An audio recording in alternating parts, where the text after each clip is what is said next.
The sound of Nathan's laughter drifted through the open window, and my stomach clenched. I knew that laugh. It was the one he reserved for her. I set down my mug of tea with trembling hands and peered out into our backyard. There they were, Nathan and Abigail, heads bent close together over his phone. My husband's childhood friend had become a constant presence in our lives, and I was sick of it.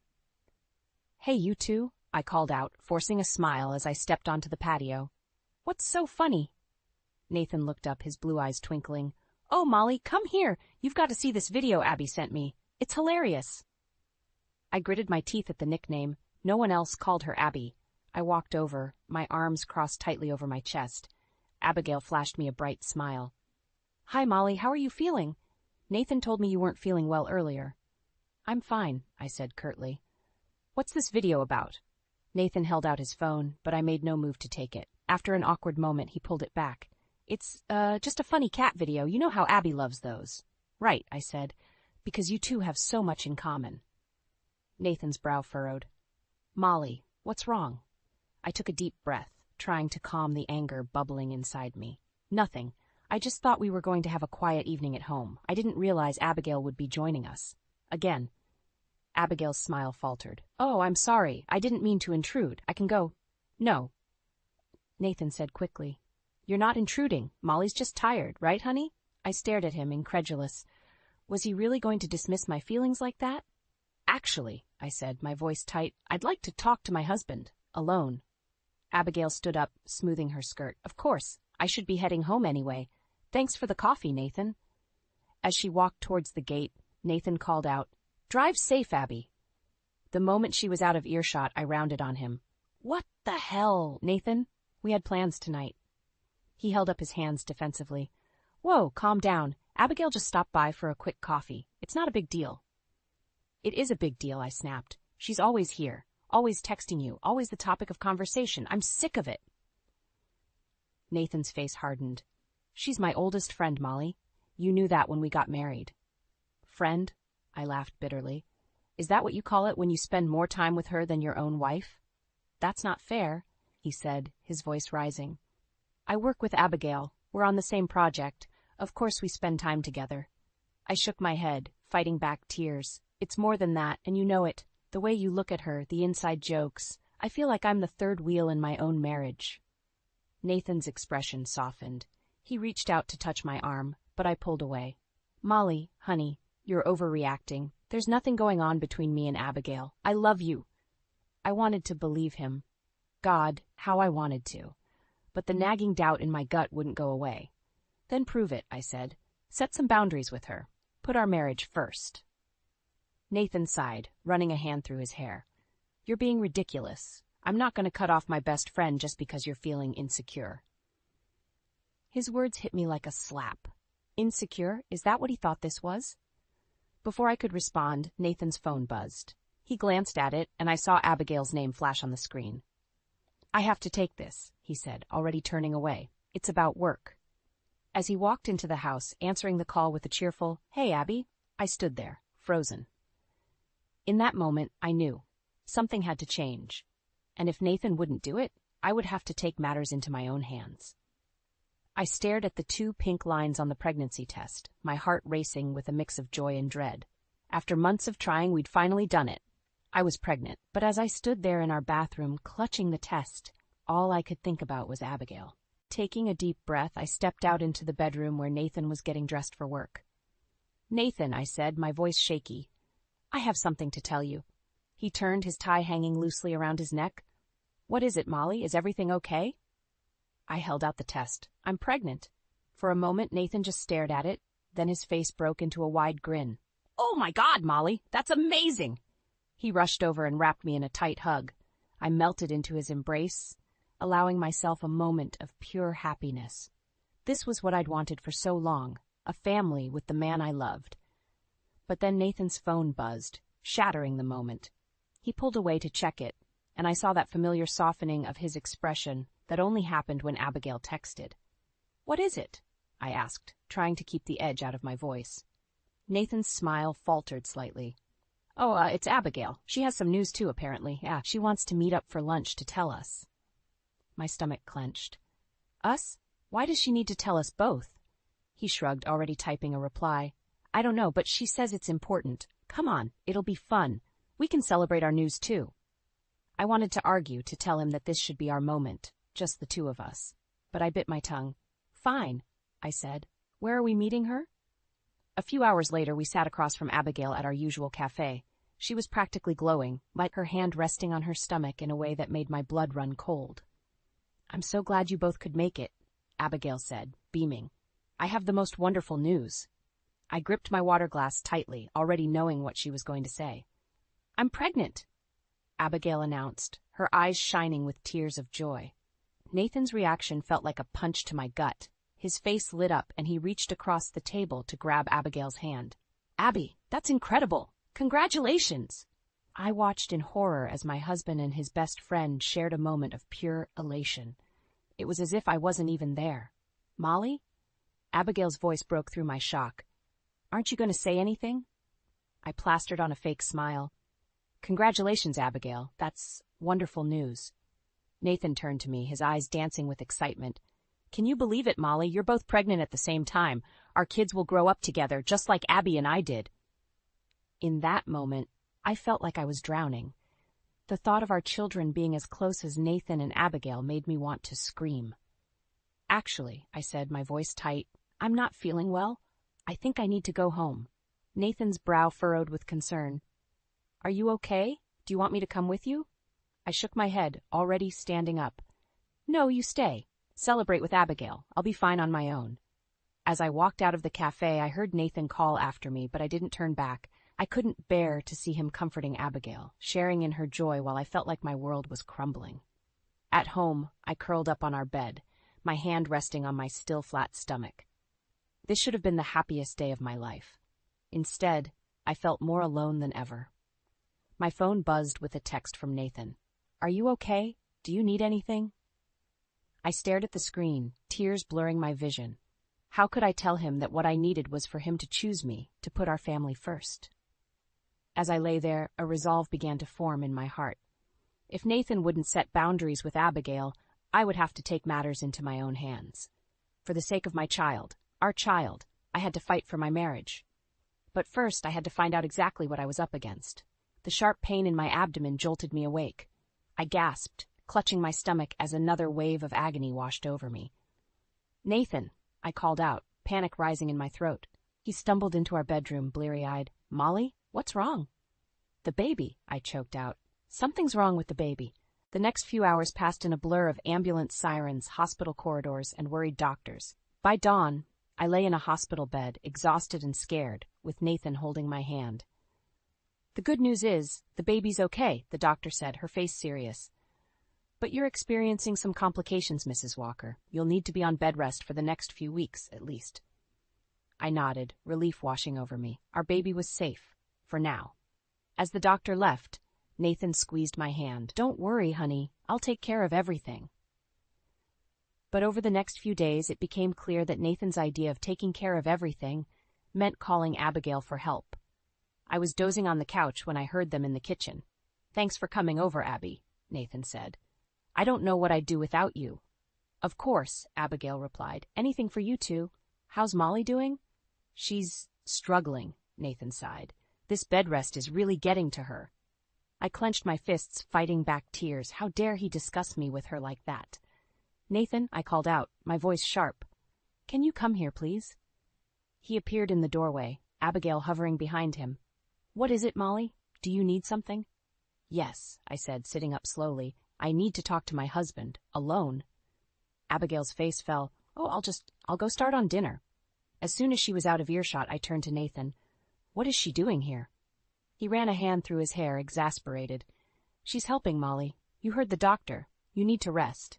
And I need my husband, I shot back. Not his, whatever she is to you. Nathan's eyes flashed with anger. She's my friend, Molly. My pregnant friend who's going through this alone. The least we can do is help her out. Help her out? I laughed bitterly. Nathan, I'm your wife. I'm carrying your child, and I'm the one who needs help right now. He softened, sitting on the edge of the couch. I know, honey, and I'm here for you, but Abigail needs us too. I shook my head, tears spilling over. No, Nathan, You need to choose. It's her or me.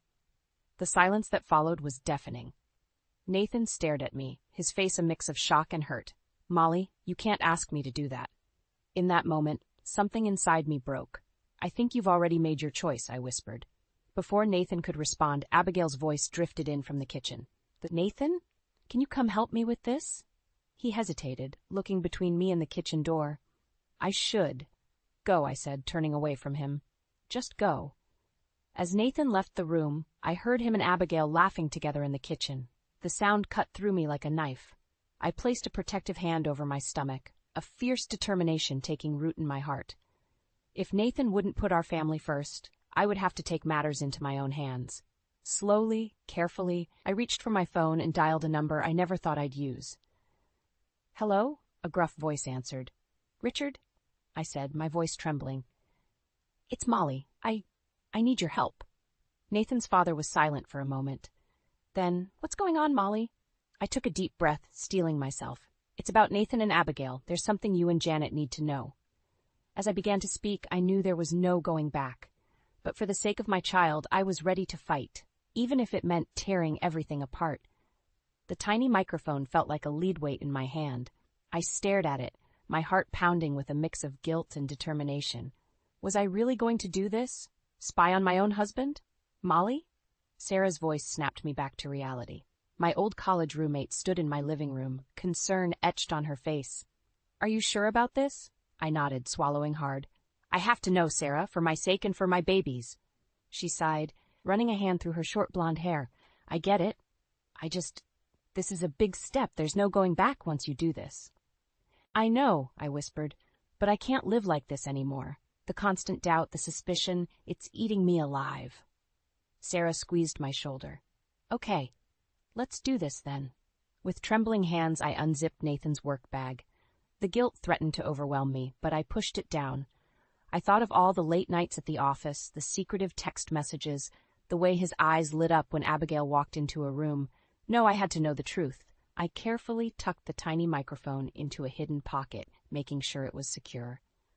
Just as I zipped the bag closed, I heard the front door open. Molly, I'm home! Panic surged through me. Quick, I hissed to Sarah. Act natural! Nathan walked into the living room, his eyebrows raising in surprise. Oh, hey, Sarah, I didn't know you were coming over. Sarah plastered on a smile. Just checking on the mama-to-be. How are you, Nathan? As they made small talk, I tried to calm my racing heart. Had he noticed anything amiss? But Nathan seemed oblivious, kissing me on the cheek before heading to the kitchen. I've got to run, he called out, meeting Abigail for dinner to go over some work stuff. Of course he was. I clenched my fists, forcing myself to sound casual. Okay, honey, have fun. As soon as the door closed behind him, I collapsed onto the couch, my legs shaking. Sarah sat beside me, her face grim. You okay? I nodded, unable to speak. What had I just done? The next few days were torture.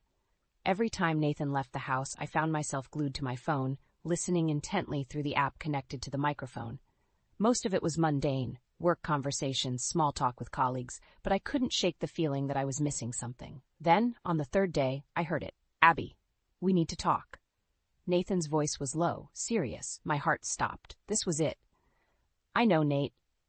Abigail replied, her voice thick with emotion. I can't keep doing this. It's not fair to anyone. You're right, Nathan sighed.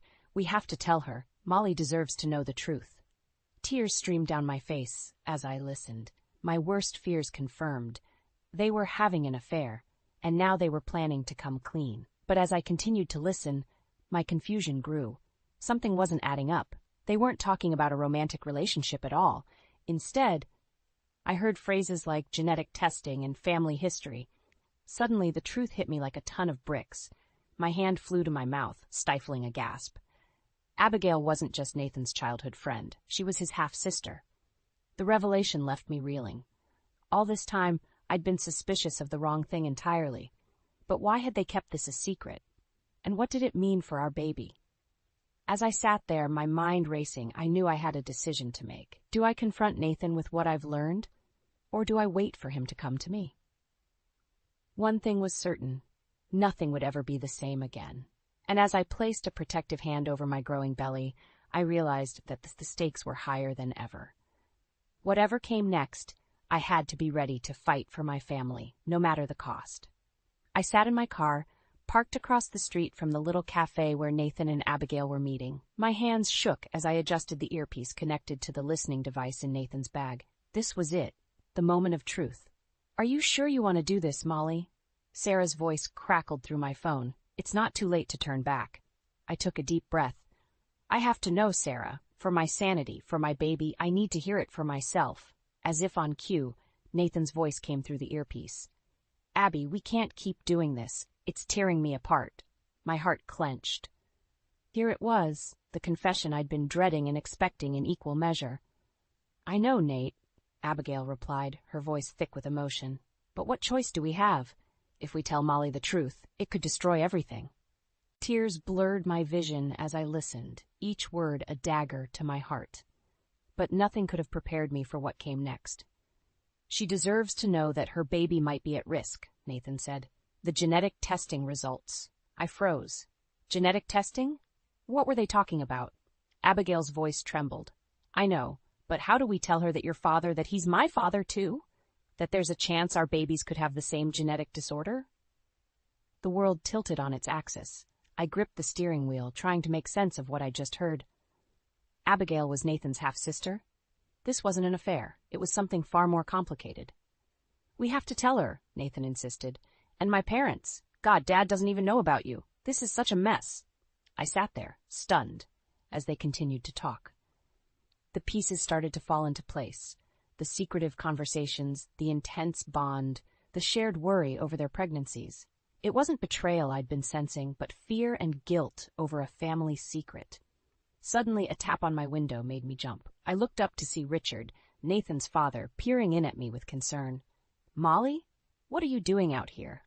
Panic surged through me. I scrambled to turn off the listening device and hide the earpiece.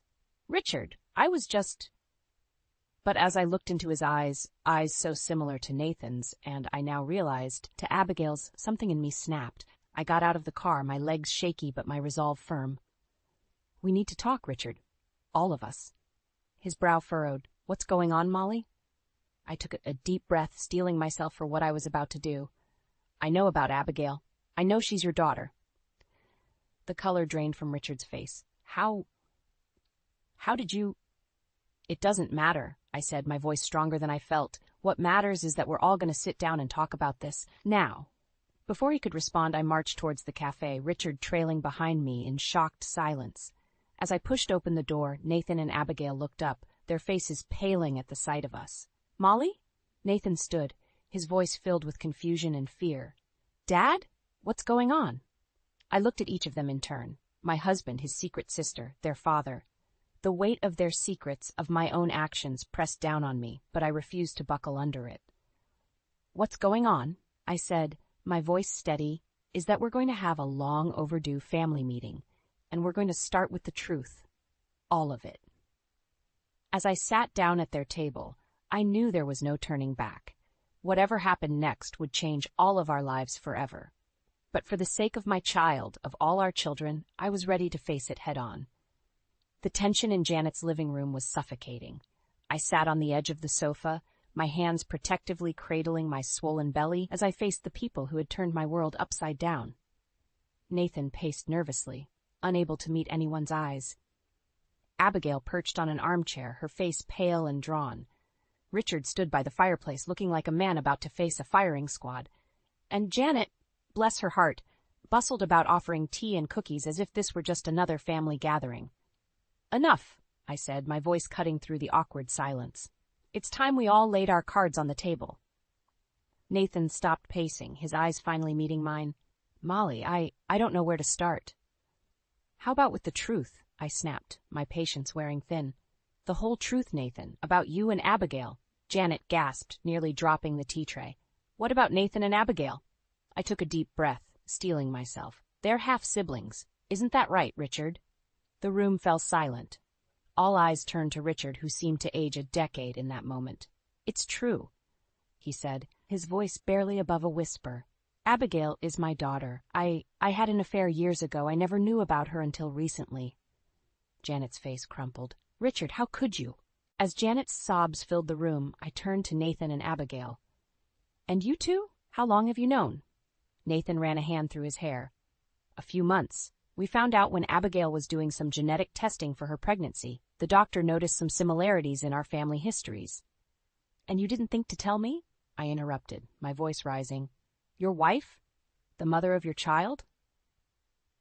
"We were scared, Molly," Abigail said, tears streaming down her face. "We didn't know how to tell anyone. And then when we found out about the genetic risk for our babies..." My heart clenched. "What genetic risk?" Nathan knelt in front of me, taking my hands in his. "There's a chance our baby might have a rare genetic disorder. It's why Abigail and I have been spending so much time together. We've been consulting specialists, trying to figure out our options." I pulled my hands away, feeling sick. "So you've been lying to me, sneaking around behind my back, all because you couldn't find the courage to tell me the truth?" "I'm so sorry, Molly," Nathan pleaded. "We never meant to hurt you. We were just trying to protect everyone." "Protect everyone?" I laughed bitterly. "Look around, Nathan. Does anyone in this room look protected to you?" Janet was still crying softly, comforted by a guilt-ridden Richard. Abigail looked like she wanted the floor to swallow her whole. And Nathan? Nathan just looked lost. I stood up, my legs shaky but my resolve firm. "I think I've heard enough. I need some air." As I headed for the door, Nathan called after me. "Molly, wait, where are you going?" I turned back, taking in the scene one last time. This family, with all its secrets and lies. My husband, torn between loyalty to his sister and his wife. My unborn child facing an uncertain future. "I don't know," I said honestly, "but I do know this. I can't stay here. Not now. Maybe not ever." With that, I walked out, ignoring the pleas behind me. As I got into my car, my hands shaking as I gripped the steering wheel, I realized I had no idea where to go or what to do next. But one thing was clear: nothing would ever be the same again. And as I drove away from the house that held so many shattered dreams, I knew I had a choice to make. Fight for this family that had betrayed me, or forge a new path on my own. The road ahead was uncertain, but for the first time in months, I felt a glimmer of hope. Whatever came next, I would face it on my own terms, for myself and for my child. The manila envelope felt heavy in my hands as I stood outside Nathan's office. My heart raced, but my resolve was ironclad. This was it. The moment that would change everything. I took a deep breath and pushed open the door. Nathan looked up, surprise flickering across his face. "Molly, what are you doing here?" "We need to talk," I said, my voice steadier than I felt. "Now." He nodded, gesturing for me to sit. I remained standing. "I've made a decision, Nathan," I said, placing the envelope on his desk. "I want a divorce." The color drained from his face. "Molly, please, we can work this out. I know I messed up, but..." "No," I cut him off. "There's no working this out. You lied to me. You put Abigail before me, before our child. I can't trust you anymore." Nathan's eyes filled with tears. "What about the baby? Our family?" I placed a protective hand over my swollen belly. "I'll raise this child on my own if I have to, but I won't subject them to a life of lies and divided loyalties." Just then there was a commotion outside. The door burst open, and Richard and Janet rushed in, followed closely by Abigail.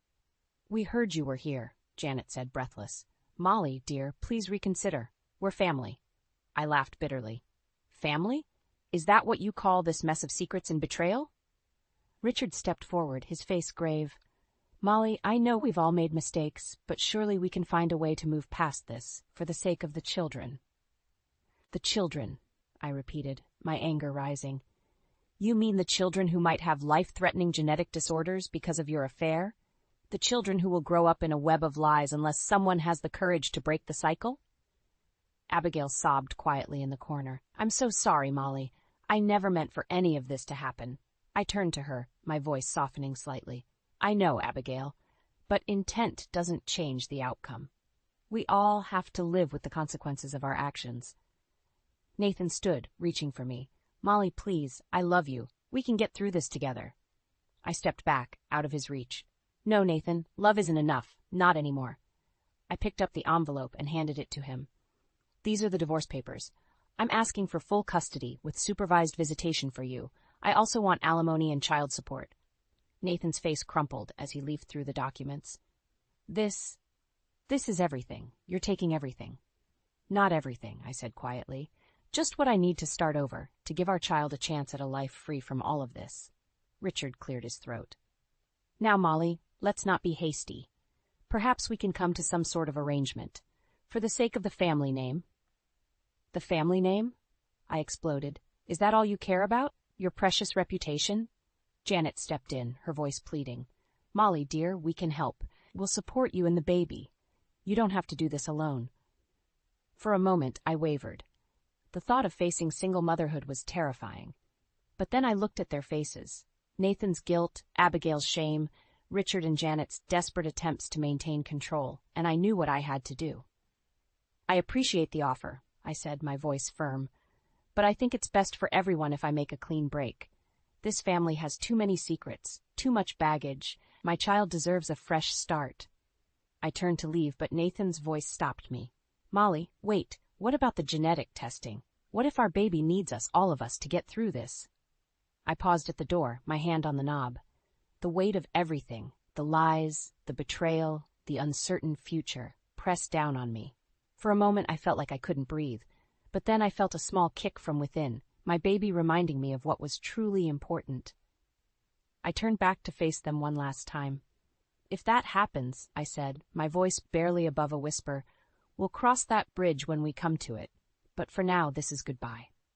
As I walked out of the office, leaving behind a chorus of protests and pleas, I felt a strange mix of terror and exhilaration.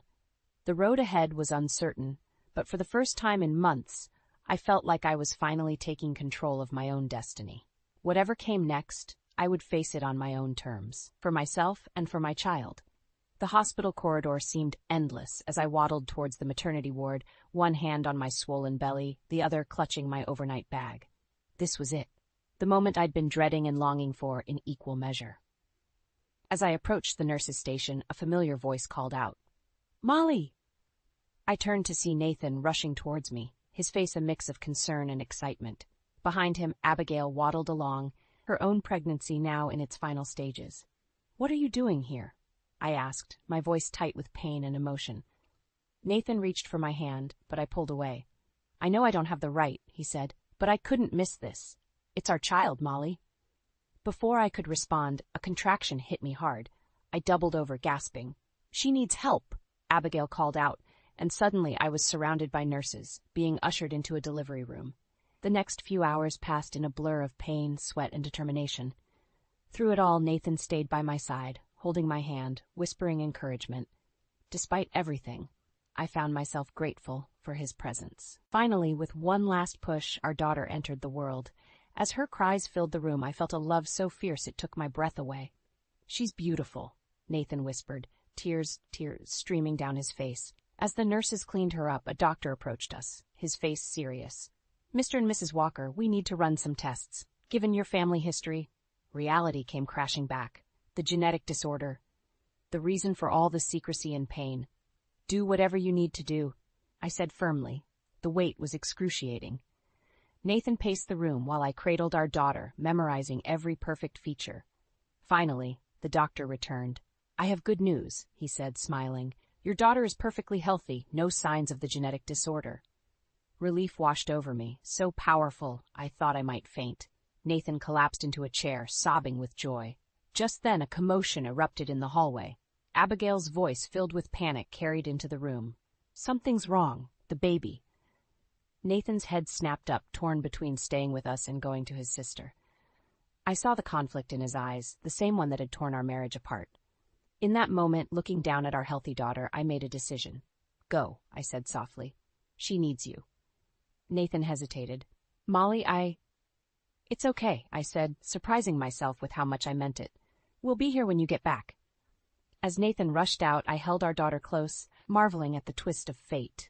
After everything we'd been through, she was the one untouched by the family's dark legacy. Hours passed. I dozed fitfully, waking to every little sound. Finally, Nathan returned, his face etched with grief. Abigail's baby, he began, his voice breaking. I'm so sorry, I whispered, meaning it despite everything. Nathan looked at me, really looked at me, for the first time in months. Molly, I know I don't deserve it, but I want to try again, to be the husband and father you both deserve. I gazed down at our sleeping daughter, then back at Nathan. The anger and hurt were still there, but alongside them was something else. Understanding, compassion, maybe even the seeds of forgiveness. I can't promise anything, I said slowly, but for her sake I'm willing to try, to find a way forward together. Nathan nodded, tears in his eyes. That's all I ask. As the sun rose on a new day, I felt a glimmer of hope. The road ahead wouldn't be easy. There were still wounds to heal, trust to rebuild, but looking at our daughter, I knew we had a reason to try. Whatever came next, we would face it as a family. Not the perfect, unblemished family I'd once dreamed of, but a real one. Flawed, complicated, but bound together by love and the promise of a new beginning. As I drifted off to sleep, our daughter nestled safely in my arms and Nathan keeping watch nearby, I realized that sometimes the most beautiful things can grow from the most broken places. And that perhaps was the greatest lesson of all. The moonlight spilled across the room, casting a serene glow on what should have been a peaceful honeymoon suite. But the tranquility was a facade, shattered by hushed voices that sliced through the stillness and into my heart. Ethan's words, laced with deceit, were like venom. She's asleep. It's a real shame it's not you I'm marrying, Natalie. I lay still, my heart pounding in my chest. I was supposed to be sleeping, lost in dreams of our new life together. Instead, I was a silent spectator to my own betrayal. The cold realization settled in. My sister Natalie and my husband Ethan were plotting against me. On our honeymoon. Ethan, you're wicked. Natalie's voice was soft coo, a stark contrast to the storm raging inside me. But what if Lauren finds out?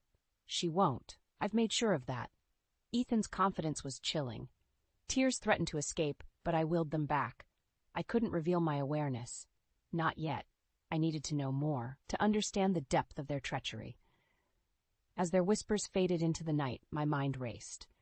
The memories of our wedding day, once vibrant and joyful, now twisted into a cruel joke. Natalie, always in the shadows, waiting to snatch what was mine. And Ethan, the man I had loved and trusted, the architect of my heartbreak. I remembered the white dress Natalie wore at the wedding, how it stood out, a deliberate choice to upstage me. Ethan's compliment to her then made sense now, a signal of their hidden alliance. The pieces of the puzzle were falling into place, painting a picture of deceit I couldn't ignore. When dawn broke, I rose from the bed, a plan forming in my mind. I was Lauren Harper, and if they thought they could play me for a fool, they were sorely mistaken. I was going to fight back, not just for my pride, but for every moment they had stolen from me. I slipped out of the room, my steps silent but determined. The cool morning air was a balm to my seething anger. I needed evidence, undeniable proof of their betrayal. It was the only way to ensure they couldn't wriggle out of their web of lies. Returning to the room, I found Ethan and Natalie in a seemingly innocent breakfast conversation, but the undercurrent of their secret was palpable. I joined them, my facade of ignorance perfectly in place. "How did you sleep, Lauren?" Ethan asked, his voice a sickening blend of concern and deceit. "Like a baby," I lied, my voice steady. "I feel completely refreshed." Natalie smiled, but her eyes couldn't mask the guilt. "That's great. Today's going to be amazing." Yes, it would be, but not in the way they expected. The morning sun glared through the windows, a stark contrast to the turmoil brewing within me. As Ethan and Natalie chatted about the day's plans, my mind wandered back to the wedding, the day when the seeds of deception were sown. The memory of Natalie in her white dress at my wedding was vivid, an intentional act of defiance against unwritten social rules. The dress wasn't just an outfit choice, it was a statement, a silent declaration of her intentions. Ethan had complimented her, "That flowy dress suits your petite frame." His words, once innocuous, now echoed with hidden meaning. I remembered feeling a twinge of unease then, quickly dismissed as wedding day jitters. But it was more than that. It was my intuition sensing the undercurrents of betrayal. The way Ethan's eyes lingered on Natalie, the stolen glances they thought I hadn't noticed. Our honeymoon in Bali was supposed to be an escape, a celebration of our love. Yet here I was, trapped in a nightmare of my own making. The realization that Natalie had followed us here was like a punch to the gut. How could she? How could they? I excused myself from breakfast under the pretext of needing fresh air. Alone on the balcony, I allowed myself a moment of vulnerability. The tears came then, hot and unrelenting, but with each tear shed my resolve hardened. I wiped my face, my tears not a sign of weakness, but fuel for the fire of revenge burning within me. Back in our room, I began my plan. I needed evidence, something concrete to expose them.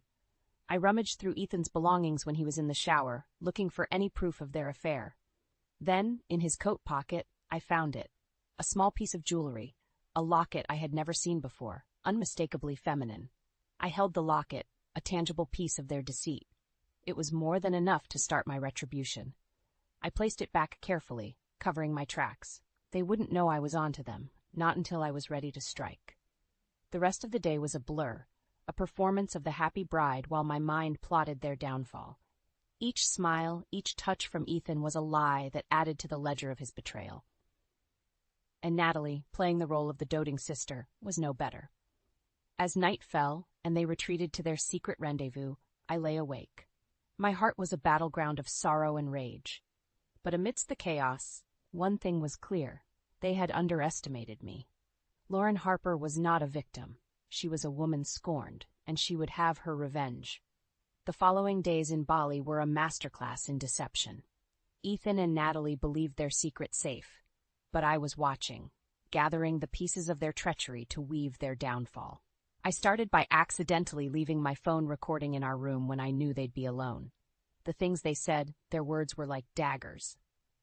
"Lauren's nice and all, but she's so naive," Natalie chuckled. Ethan's reply was a twist of the knife. "That's what makes this easy. She trusts us completely." Hearing my sister and husband mock my trust was a searing pain, a betrayal that transcended heartbreak. But it fueled my resolve. This recording was the evidence I needed, but I wanted more. I wanted them to feel a fraction of the pain they caused me. One evening, as we strolled along the beach, I brought up our wedding. "Ethan, didn't Natalie look stunning in that white dress? Almost like a bride herself," I said, my voice laced with feigned innocence. Ethan stuttered, his facade cracking. "Well, yeah, it was a nice dress." Natalie shot him a look, a silent warning. "Oh, it was just a dress, Lauren. You were the star, of course." Their discomfort was palpable, a small victory in my silent war. But my greatest move came the night before we were to leave Bali. I had convinced them to have a farewell dinner, a toast to our wonderful honeymoon. Little did they know, I had arranged for a private investigator to take photos of their secret meetings. As we raised our glasses, I smiled, the predator, not the prey. "To new beginnings," I toasted, my words heavy with unspoken meaning. "To new beginnings," they echoed, unaware of the storm on the horizon. That night, as I lay in bed, I thought of the life I had envisioned with Ethan, of the future we were supposed to have. But that life was a lie, one I was no longer willing to live. Tomorrow, I would leave Bali, but I wouldn't be leaving alone. I would be taking their secrets, their lies, and turning them into weapons of my own. The journey back from Bali was a silent one. Ethan and Natalie chatted idly, unaware of the storm brewing within me. As we landed, I felt a sense of liberation, the chains of their deceit no longer holding me. At home, I acted quickly. I contacted a lawyer, presenting the evidence I had gathered.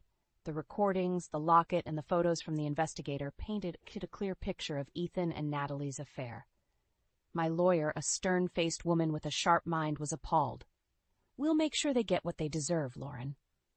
That evening, as Ethan returned from work, I greeted him with a smile, masking the turmoil inside. "How was your day, dear?" I asked, my voice dripping with feigned sweetness.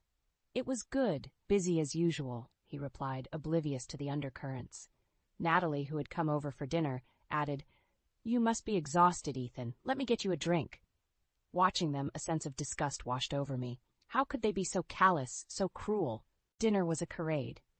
Ethan and Natalie played their parts well, but I could see the cracks in their armor. Every smile, every touch between them was a confession of their guilt. "Lauren, this dish is amazing," Ethan complimented, his words hollow. I smiled, my heart hardening. "I'm glad you like it. I wanted to make something special tonight." As the night wore on, I excused myself, citing tiredness. Alone in my room, I finalized my plans. Tomorrow, I would confront them, expose their lies for all to see. I had arranged for our families to meet under the guise of a belated wedding celebration. It would be the perfect stage for my revelation. The next morning, as we gathered at the venue, the tension was palpable. Ethan and Natalie were nervous, their smiles strained. Our families chatted, unaware of the drama about to unfold. I stood, glass in hand, commanding the room's attention. "I'd like to propose a toast," I began, my voice steady. "To truth and honesty, the foundation of any relationship." Ethan's eyes widened, a flicker of fear passing through them. Natalie's hand trembled ever so slightly. "To truth and honesty," the room echoed, raising their glasses. The moment had come. "I have something to share," I announced, my voice ringing clear. "Something about Ethan and Natalie." The room fell silent, all eyes on me. This was it, the moment of reckoning.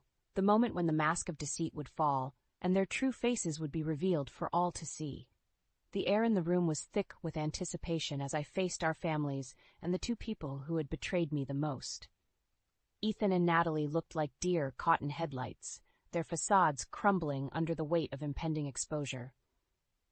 "I've discovered something unsettling," I began, my voice unwavering. "Ethan and Natalie have been having an affair, since before our wedding." Gasps filled the room. Ethan's face drained of color, while Natalie's eyes darted around, looking for an escape that didn't exist. "This can't be true," Ethan stammered, his voice betraying him. Natalie chimed in, her tone desperate. "Lauren, you're mistaken. This is crazy." I held up my phone, playing the recording of their conversation in Bali. Their own words filled the room, irrefutable proof of their deceit. "You're lying!" Ethan's facade broke, anger replacing the fear. "You invaded our privacy." "Our privacy?" I echoed, my voice laced with scorn. "The privacy to betray me, your wife?" Natalie's eyes were filled with tears, but they sparked no sympathy in me. "Lauren, please, I never meant for this to happen. It just..." "Just what, Natalie? Just happened to fall in love with my husband?" My voice was icy, cutting through her excuses. Ethan turned to our families, pleading, "This isn't what it looks like. Lauren's just upset." My father stood up, his expression a mix of anger and disappointment. "Ethan, how could you do this to our daughter? And Natalie, you're her sister!" The room erupted into chaos, with family members voicing their shock and disgust. Amidst the turmoil, I remained calm, the eye of the storm. This was the retribution I had sought, the exposure of their true selves. Ethan's mother approached me, her eyes filled with sadness. "Lauren, I am so sorry. We never knew Ethan could do something like this." Natalie was sobbing now, her image of the innocent sister shattered. "I'm sorry, Lauren. I never wanted to hurt you." Their apologies were empty, meaningless. The damage was done, the betrayal too deep. "I want a divorce, Ethan," I stated firmly. "And Natalie, consider our sisterhood over." As I walked out of the room, leaving behind the shattered pieces of what was once my life, I felt a surge of empowerment. They thought they could break me, but I emerged stronger, like the architect of their downfall. In the wake of the revelation, the fallout was immediate and severe. Ethan and Natalie found themselves isolated, their actions casting them adrift in a sea of judgment and scorn. I met Ethan one last time to finalize the divorce proceedings. He was a shadow of the confident man he once was, his eyes hollow with loss. "Lauren, can't we talk about this? I know I made a mistake, but..." "A mistake, Ethan?" I cut him off, my voice cold and unyielding. "You call an affair with my sister a mistake? There's nothing to discuss." He reached out, but I stepped back, out of his reach forever. "I never thought you'd take it this far," he said, a note of disbelief in his voice. "You never thought at all, Ethan. That was your mistake." With that, I left him standing alone, a man undone by his own actions. Natalie fared no better. Our parents, once her staunch defenders, were appalled by her behavior. They cut her off, both financially and emotionally. She tried to reach out to me, her messages a mix of apologies and pleas for understanding. "Lauren, please, I'm your sister. We can fix this," she texted. Her words a desperate clawing for redemption. I replied with a single sentence that severed our bond for good. "You ceased being my sister the moment you betrayed me." The community around us was unforgiving. Ethan's career suffered as his reputation crumbled. Natalie found herself ostracized, her social circle closing its doors to her. They were pariahs, their names synonymous with betrayal and deceit. In their downfall, I found a bitter satisfaction. They had underestimated me, thought they could use me as a pawn in their selfish game. But I turned the tables, exposing them for who they truly were. Yet, even in victory, there was a sense of loss. The end of my marriage, the severing of ties with my sister. These were wounds that would take time to heal. but I was determined to move forward, to rebuild my life on my own terms. As I watched Ethan and Natalie grapple with the consequences of their actions, a part of me took solace in the fact that justice, though harsh, had been served. They received the karmic retribution they deserved, a fitting end to their sordid tale. The weeks following the confrontation were a time of introspection and rebuilding for me. I watched as Ethan and Natalie's lives unraveled, their once bright futures dimmed by the shadow of their betrayal. One afternoon, I encountered Ethan in a coffee shop. He was alone, a far cry from the confident man he once was. "Lauren," he said, his voice barely above a whisper, "I've lost everything. My job, my reputation. I never realized how much I'd lose." I looked at him, seeing the man I once loved now broken by his own doing. "You didn't just lose, Ethan. You chose. You chose this path when you decided to betray me." He looked down, the weight of his choices etched on his face. "I'm sorry, Lauren. Truly sorry. Your apologies can't undo the past, Ethan. You have to live with what you did, just like I do." Leaving Ethan in his solitude, I walked away, feeling a sense of closure. I had moved past the need for revenge. My healing wasn't about them anymore. It was about me. Natalie's fall from grace was equally stark. Ostracized and alone, she reached out to me one last time. "Lauren, I've lost my job, my friends. I have nothing. Please, can't we put this behind us?" I responded with the finality of someone who had crossed a bridge and burned it behind her. "What we had as sisters is behind us, Natalie. You made your choice, and now you live with it. I've moved on." I heard the defeat in her silence, a silence that spoke volumes. In the months that followed, I threw myself into my work and my personal growth. I discovered strengths I never knew I had, and weaknesses I was now brave enough to face. The betrayal had shattered me, but in its wake, I found the pieces of who I truly was. Reflecting on everything that had happened, I realized that the experience, as painful as it was, had taught me invaluable lessons. About trust, about resilience, and about my own worth. As I looked to the future, I felt a sense of hope. I had risen from the ashes of my old life, stronger and more self-assured. The path ahead was mine to shape, and I stepped forward with confidence, ready for whatever came next.